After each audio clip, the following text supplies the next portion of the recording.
இருக்கிறது. பரிசேயர்களும் மறைநூல் அறிஞர்களும் அந்த பெண்ணை என்று நற்செய்தியிலே கொடுக்கப்பட்டிருக்கிறார்கள். அந்த பெண்ணை அழைத்து வருகிறார்கள், விபச்சாரத்தில் பிடிபட்ட பெண்ணை.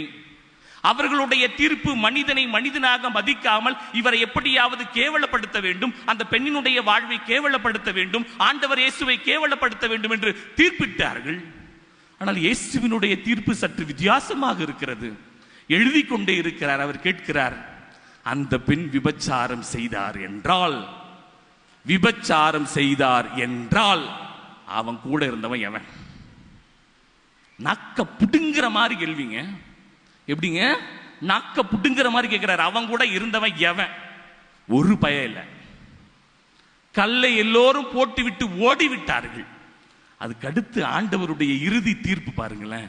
அம்மா என்ன சொல்றாரு? அம்மா அம்மா என்றவுடன் யோவான் அதிகாரத்தில் 2வது வார்த்தையில் நாம் அதிகாரத்தில் படிக்கின்றது போல அல்ல. அந்த அம்மா அல்ல, மரியாதை தருகின்ற அம்மா. பெண் என்று அவர்கள் அழைத்தார்கள். ஆனால் இவரோ அந்த பெண்ணிற்கு மரியாதை தருகிறார். அம்மா, இனிமேல் நீ பாவம் செய்யாதே. இதுதான் தீர்ப்பு, புரிந்து கொள்கின்ற தீர்ப்பு. நம்முடைய வாழ்விலே தீர்ப்புகள் அதிகமாக நாம் இடுகின்றோம். பிறரை பார்த்தவுடன் சொல்லாலும் செயலாலும் சில பேர் கண் பார்வையிலே தீர்ப்பு வச்சிருவாங்க. அப்படியே பார்ப்பாங்க பாருங்க, நம்ம எரிஞ்சிருவோம். அவன் எதுவுமே சொல்லவே வேணாம், அப்படியே பார்த்துனே இருப்பாங்க பாருங்களேன். ஒண்ணுமே வேணாங்க, ஒண்ணுமே வேணாம். நீங்க கோவிலுக்கு வரும்போது கையில ஒரு கூடையோட வாங்குங்க, போதுங்க. என்ன நினைப்பாங்க? சனியம் வருது பத்தியா, முடிச்சுட்டு கறி வாங்கிட்டு போலான்னு வருது. நீங்க பேசவே வேணாம்.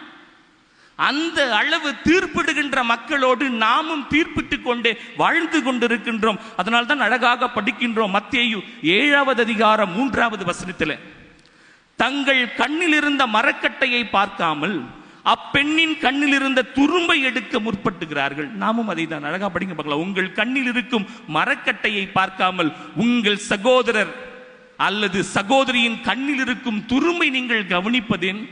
நம்ம குடும்பம் நாரும்.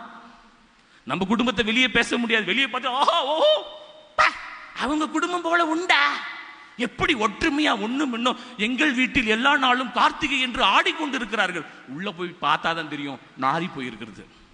ஆனால் எல்லாம் வந்தா கும்பலா வருவோம், கும்பலா சுத்துவோன்னு ஒரே மாதிரி யூனிஃபார்ம் போட்டு வருவாங்க. சும்மா நடிப்பு. ஆனால் அவர்கள் எடுக்கின்ற தீர்ப்பு எல்லாம் இப்படித்தான். மற்றவர்களை எல்லாம் தீர்ப்பிட்டுக் கொண்டிருப்பார்கள். ஆனால் நீங்களும் நானும் ஞாபகத்திற்கு